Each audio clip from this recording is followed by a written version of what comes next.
bloodlines, distractions, and Antichrist. As I speak, we are in the month of November, what the pagans consider to be harvest season, harvest for the earth's bounty, of course, but also harvest of the earth's souls. Now, most of you know this already, but you have to ask yourself, what are we being distracted by?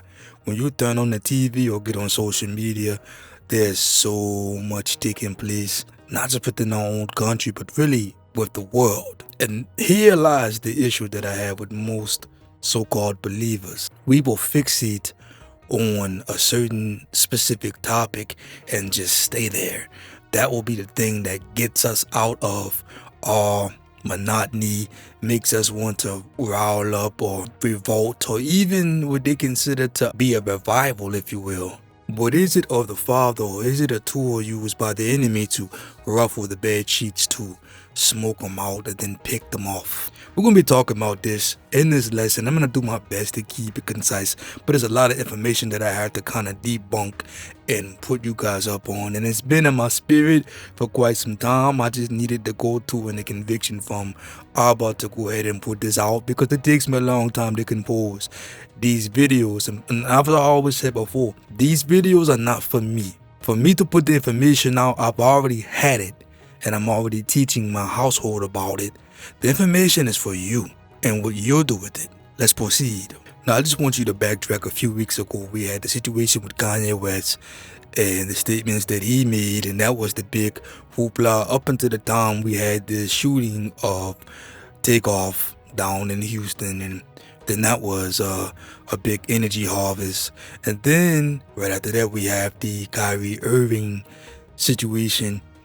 And for some people who think that this is a situation of awakening, I say you are still very much asleep. On this channel, we normally don't even cover modern day pop events dealing with stars and the whole nine, but because this has become so vociferous within the melanated community, it's kind of hard to ignore.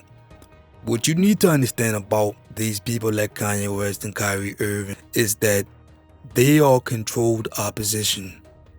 When you see the mudras, the hand signs, these things, they are telling you they've already taken up their side. They're telling you who they work with and who they work for.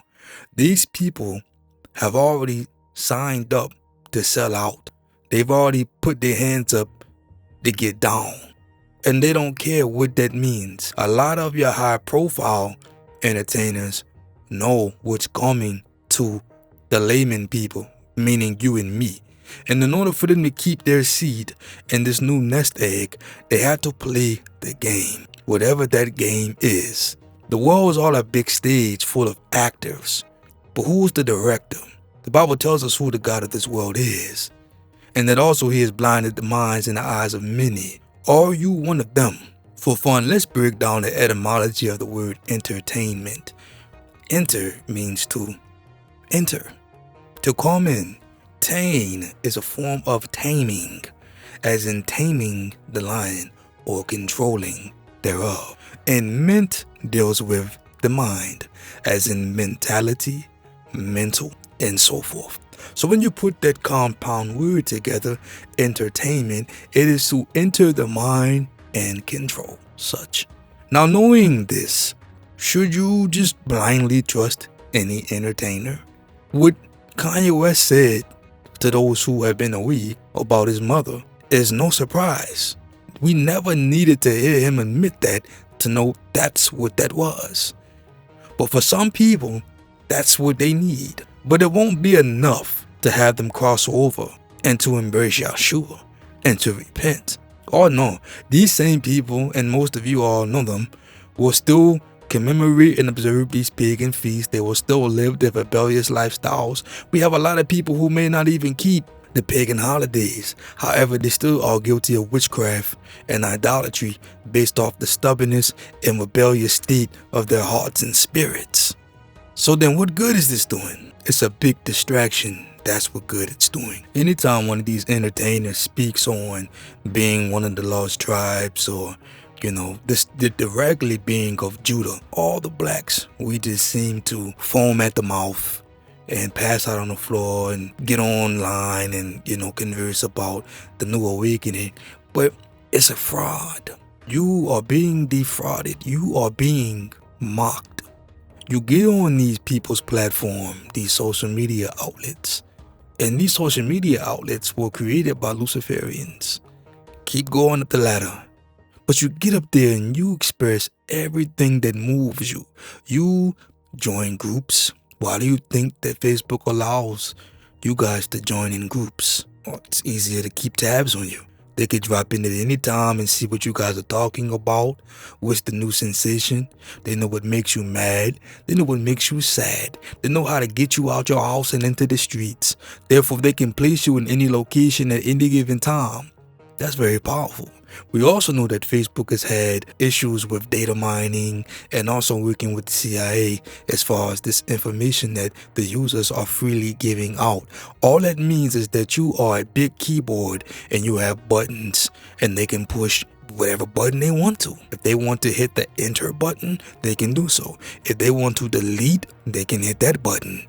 If they want to create a virus and then create a remedy, they can do so. When the movie Black Panther first came out, you had groups of blacks, both claiming Hebrew Israelite, Nubians, all types of different groups of blacks, get on Facebook and start groups to go and start pre-purchasing the tickets 2 months in advance so that they can go to the movie theaters in droves to all go watch a film that was supposed to be celebrating black excellence, because they gave you a hero, a hero to clamor behind.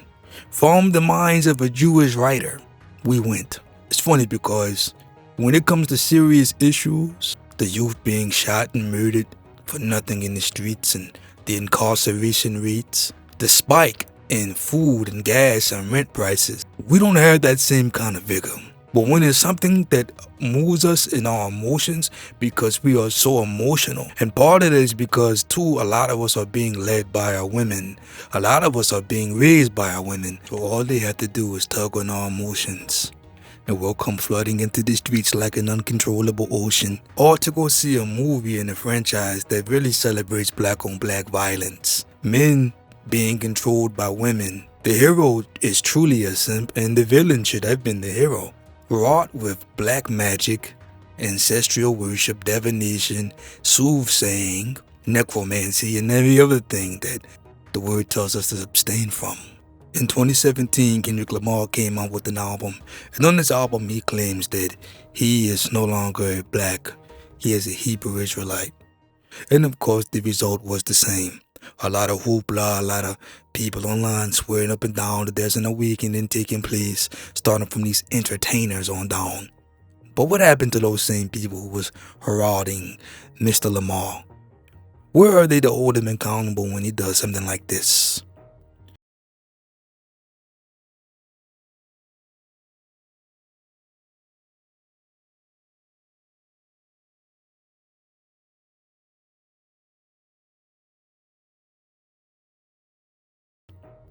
Or makes these statements? It's a secret society. All we ask is try. All we got is love. It's a secret society. All we ask is trust. Where are they? You cannot trust anyone unless truly they have repented, even if they get on stage to pray. We know that the Father does not hear the prayers of sinners. If you've sacrificed a family member of yours, if you've done things to compromise your honor, your integrity, laws that we were told to keep, if you have debased yourself to join a sorority or fraternity, and I know people who have, you need to repent. Repentance in Hebrew is teshubah, and it means to do a 180, to turn your face away from sin and back to the Most High. Until these people have openly done that, you can't trust a word they say. And this leads us into the misnomer of a royal bloodline. These same people will be online speaking of Hebrew bloodline and how we blacks have royalty in our blood by divine right. I want to tell you all something. Abraham was the first Hebrew. And if you go and read in Genesis, Abraham was not Hebrew by blood. Abraham was from the land of Chaldea. he was a Chaldean. He would have been a former Babylonian by blood. Abraham would have had more in common with Nebuchadnezzar. Hebrew comes from the root word Eber, which means to cross over, and that's literally what Abraham did when he left the land of sun god, pagan, child sacrifice worship to join unto Yah. This was all done by faith, not a bloodline. If you continue, you see in Genesis that the Shemites had been mixing with the Hamites for quite some time. Does not Joseph have 2 children with an Egyptian, who then are led back to Israel to become 2 other tribes? Did not Moses go and take a Midianite wife, Jethro's daughter? Did not Moses also leave Egypt with an Egyptian wife? All recorded in Genesis. And this is before we even got back into the promised land. The bloodline was mixed. Then you get to Boaz and Ruth. Ruth is poignantly called a Moabite. The people of Moab come from a bloodline of incest, going back to Lot and the destruction of Sodom and Gomorrah, and the 2 daughters that got him drunk and then laid with them. So this Hebrew royal bloodline now has incestuous blood flowing through it. Not sounding so high and mighty now. Boaz, who was a Hebrew, takes on Ruth, who was a Moabite, meaning that she had incestuous blood flowing through her veins, and he remarries her after she had already been married to a former Hebrew man who had passed away. From their union, they have a son named Obed. Obed has a son named Jesse, or Yeshi, and then Yeshi has a few sons. One of them we know as Daoud, or King David. Doesn't Mashiach come from that same lineup? What I'm trying to get you all to understand is that the Father doesn't do things according to a bloodline. He does things according to a spirit. We can clearly see that when 2 righteous parents have children, not all the children end up righteous. One is, one is not. You have Ishmael, you have Yitzchak, you have Yaakov, who became Israel, you have Esau, you have the 12 brothers, and the only one who really was of good repute was Joseph. All the other ones were implicit on this murderous slavery selling plot. It doesn't sound too righteous. It has never been about a bloodline. See, the devil has to work through bloodlines to keep track of who's what. This is why Egypt had dynastic kings, just like the kings of Hammurabi and of old, and they still do. The royal bloodline. That's how they keep track of who's what. Don't look at the skin color, you look at the bloodline when you're dealing with these Luciferians. Now also the reason why the bloodline seems to have been so murked up and merged when dealing with those of righteousness is because the devil is watching. Going back to Genesis when it was said to the serpent that there shall come a man and he shall bruise and crush your head. Well, the devil had been looking for ways to find out when and where he would come from. So he searched the scriptures like we all should have been doing. And though there were clues and he picked up on some, a lot he missed out on because he figured he can keep tabs by a bloodline, not knowing that the Father doesn't need DNA. The devil, however, does. It's one of the first things we read about in Genesis, with them corrupting the DNA of mankind.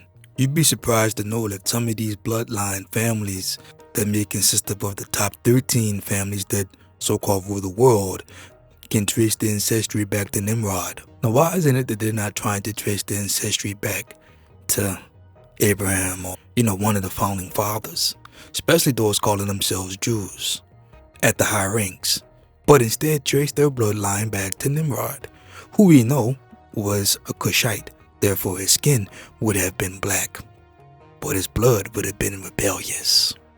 From this, all the kings of the earth passed on down will be clamoring to live like Nimrod, prostituted themselves to have blood ties, blood relations, to be inserted into this family tree of unholiness, what they consider to be royal. marked by the color purple, which is why you see no nation having that color in their flag, which is also why you read about Lydia, the seller of purple, in the New Testament. For the Romans had decreed that color be forbidden to any commoner, including the Jews, only for those having the bloodline of royalty. You wonder why your presidents are related, even the ones who are melanated? And real quick, just piggybacking off Kyrie one more time. You know, this guy is littered in occultic tattoos, and some of the tattoos that he has, I actually have too.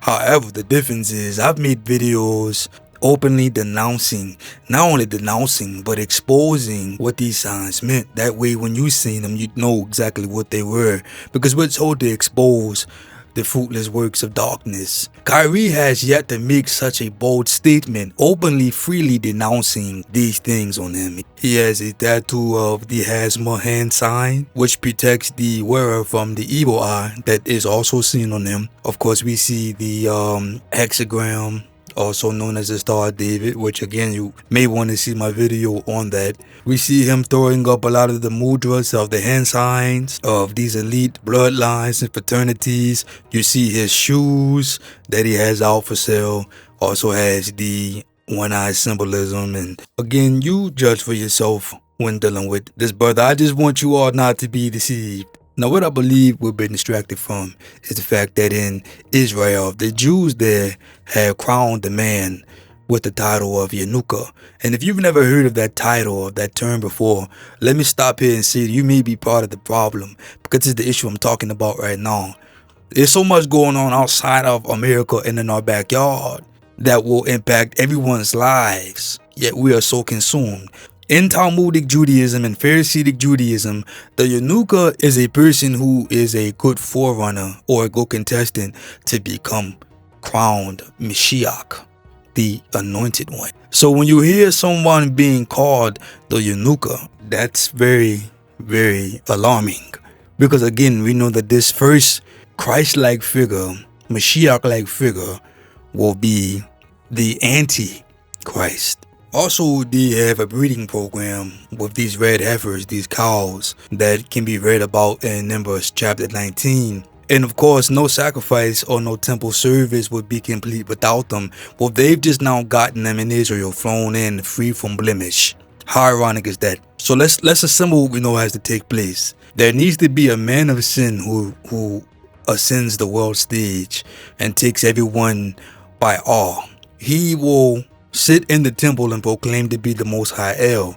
Therefore, we know that this temple needs to be rebuilt, which they are moving really, really fast with that. And for the temple to be rebuilt, we know that they will need to have sacrifices of dedication, daily offerings, and the red heifer plays a quintessential part in there. So we have two of the three things already in Israel. A man who may be this Antichrist figure. We had the red heifers being flown in. Now all we need is the temple, and for this man to then become world renowned. Also, what I find funny too is that when researching his background, because ironically enough, they have his childhood and the whole nine, he's of a Sephardic Jew, not just Eastern European. He lived in Spain. And if you don't think about the Jews of Spain who lived in Cordoba and in these places, Ibiza, a lot of them had Middle Eastern roots. Unlike the Ashkenazi Eastern European Jews who have more of a Mongoloid or Germanic bloodline, these Sephardic Jews tend to have more of a Northern African / Arab bloodline, which would also then make him appeal to the Arabs and the Muslims, crowning him as their Mahdi, which is also in Islam a messianic figure. Remember, these people want anybody but Yahshua. Yahshua says, I've come in my name, you do not receive me, but another come in his name, you shall receive him. So they want anybody but Yahshua. Now these Jews who can agree on this man named Rav Shlomo being the Yanuka and possibly being the Mashiach, could they be wrong? Well, they've been wrong before. In 1666, they crowned a man named Sabtai Sevi as the Mashiach. And of course he was not. But he did issue in what we know as crypto Judaism. A whole other video for a whole other day. But I think they may have hit the mark with this new guy. There's a very, very strong case that he could possibly be their Mashiach. He's performing healings over there in Israel. He's healing the sick. There was a young girl who had cancer. He healed a young boy. The only thing he has not done thus far is bring someone back from the dead, but he has all the Jews over there enamored, all the high-ranking Jews. And that's a hard thing to do. This man is in his early 30s, which is a very telltale sign of, again, the young, tender age of Mashiach. You know, he's just young, but he's just old enough. He's well-versed in Torah. But that's no feat, because these Jews are well-versed in Torah by the time they're 12 and 13. What makes him impressive to the leaders of the rabbinical studies over there is the fact that he's well-versed in Talmud. One thing about the Talmud is that it's not one complete book. It's volumes, like an encyclopedia, that is updated every so-and-so year by the top Jewish scholar, you know, because you're getting their thoughts and their orientations on God's mind, and it's coming directly through them.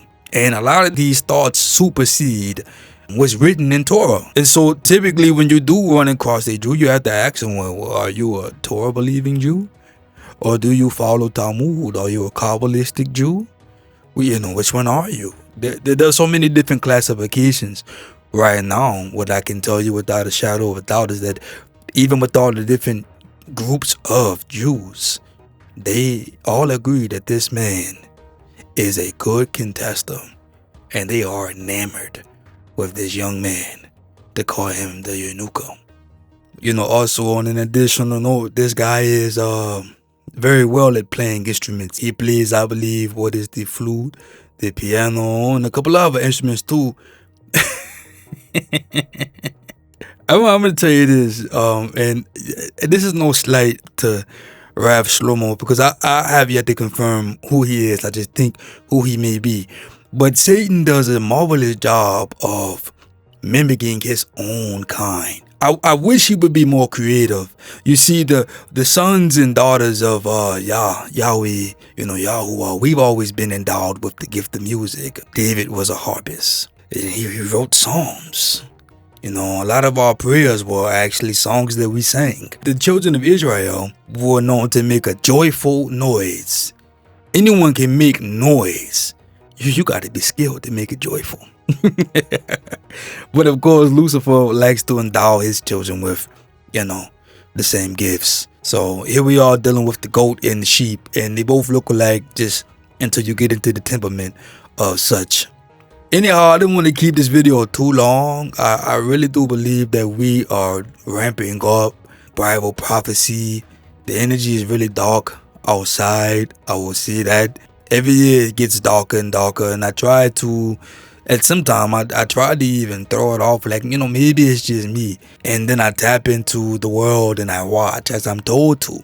Everything, not just what looks like me or sounds like me or appeals to my flesh. I watch everything, and I watch it from the standpoint of a Benya. I know that the word became flesh and dwelt among men, and that flesh, true, did have to have a color. But I also know that flesh and blood won't inherit the kingdom.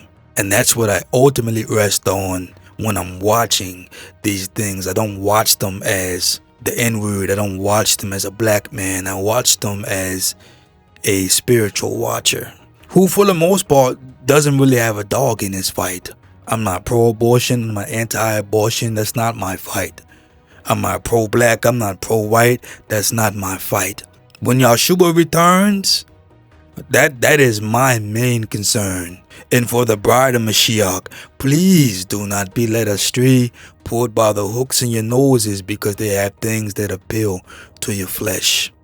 I don't want to see any of us cast away. And you know, we won't know until we know. But that doesn't mean that we should not keep up the good fight. And I hope this little lesson has been enlightening unto some. And I'll see you guys again soon if y'all wills it. Selah.